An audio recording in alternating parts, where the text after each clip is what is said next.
Dan solusi apa itu? Saya kan dari Banyuwangi. Nah ceritanya itu pacar saya sama keempat saudaranya itu kan posisinya lagi di Turki. Di mana? Nah, di Turki sana itu di Turki. Oh di Turki, terus? Ya, selama di Turki ini tuh kok menurut saya kok banyak kejanggalan gitu loh Miss. Dari yang visanya, dari asuransi, dari ikamet, dari tempat tinggal maupun pekerjaan itu. Dok, handfreemu aja di mood dok, handfreemu aja di mood dok. Nah itu yang pertama itu kejanggalannya karena ikamet itu kan setara dengan KTP gitu ya Miss ya. Nah soal saya sama saudaranya ini tuh ceritanya udah bayar senilai 14 juta kalau nggak salah, 14 sampai 15 juta. Nah itu saya tanyain katanya udah bayar lunas dan kok prosesnya sampai udah mau 7 bulan ini kok belum jadi-jadi gitu kan, belum jadi-jadi. Nah habis itu saudara saya sama cowok saya itu malah ngirimnya itu berbentuk file, dan file itu tuh saya tanya ke pihak agensi, pihak pemerintahan sama pihak kepolisian di sana itu tidak tahu menahu mengenai file tersebut, dan itu malah tanya itu file apa gitu, katanya gitu Miss, itu file apa gitu. Terus saya tanya lagi lah ke cowok saya, ini kira-kira itu ikamet apa gitu. Terus katanya ikamet domisili. Saya tanya lagi, Kak, kira-kira ikamet domisili itu memang ada gitu. Saya tanya gitu. Terus jawabannya dari pihak sana itu katanya ikamet domisili itu tidak ada, itu saudara Mbak itu udah kena tipu, mending pulang aja daripada nantinya ketangkap di sana malah jadi berapa gitu Kak. Nah terus katanya juga info dari sana itu ikamet itu nggak sampai 15 juta, itu nggak sampai, pembuatan ikamet itu nggak sampai 1 juta malahan.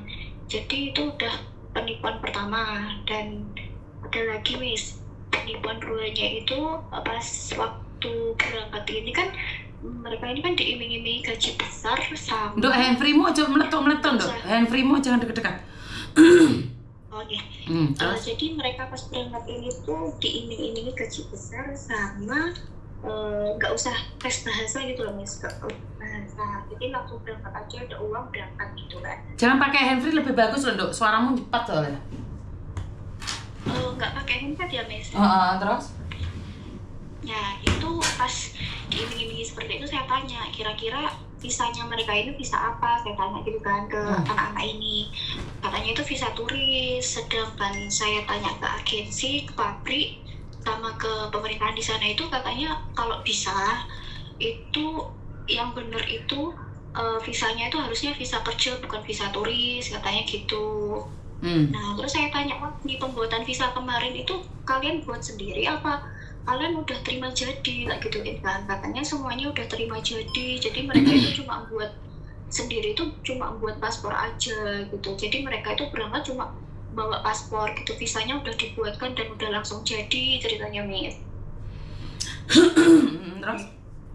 Terus yang kejanggalan ketiganya itu gini Miss, si anak-anak ini kok selama kerja kan udah baru dapat 7 bulan ini kalau nggak salah Miss, baru dapat 7 bulan ini mereka di Turki itu kok selama kerja kok udah pindah pabrik itu selama 6 kali gitu loh Miss. Ada apa gitu, ada apa.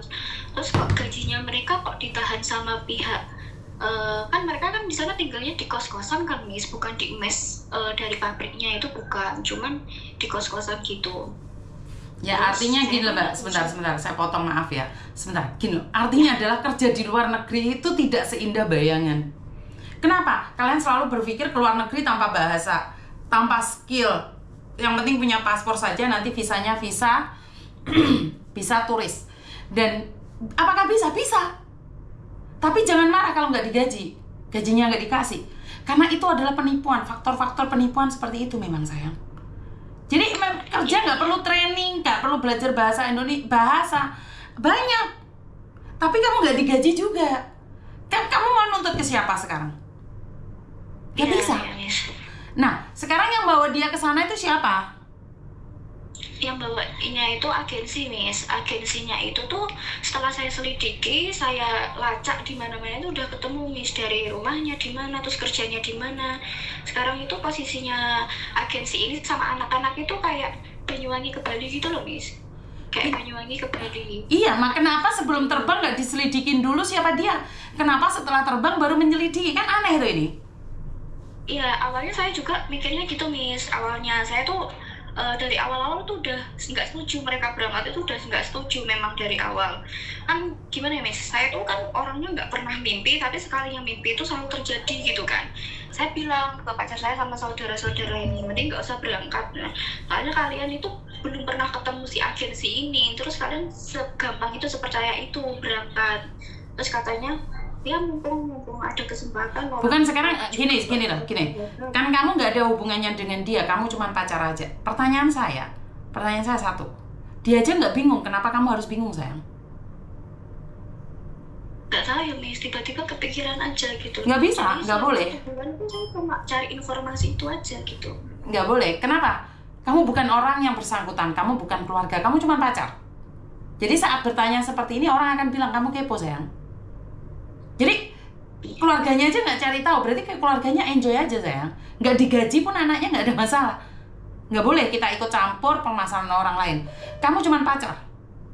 Kamu nggak ada identitas yang benar-benar bisa diketahui. Nggak boleh kita ikut campur masalah orang, sayang. Nggak boleh. Nanti kita salah menjadi fitnah malah, ya? Aja. Iya. Aja mana-mana orang pacarmu keluarganya gak golek, gak digaji, mereka gak bingung kok. Iya pernah? Tapi setelah saya kasih tahu itu seluruh keluarganya juga kebingungan, Miss. Kebingungan juga. Nggak apa-apa, bingung, mereka nggak nyari saya, kita nggak boleh ikut campur. Bukan masalah kita. Oh iya, Miss. Nggak boleh ikut campur masalah orang, sayang. Itu namanya kepo, nanti jatuhnya kita akan fitnah. Ngerti nggak? Yo, I love you. Kenapa? Curhat apa, weh? Alah, weh direwangi giala, ya ora wedi petentang-petenteng ya, Meh. Hah? Iki lho, apa jenenge? Iki podo ora ngerti sesayang Jepang iki karo metu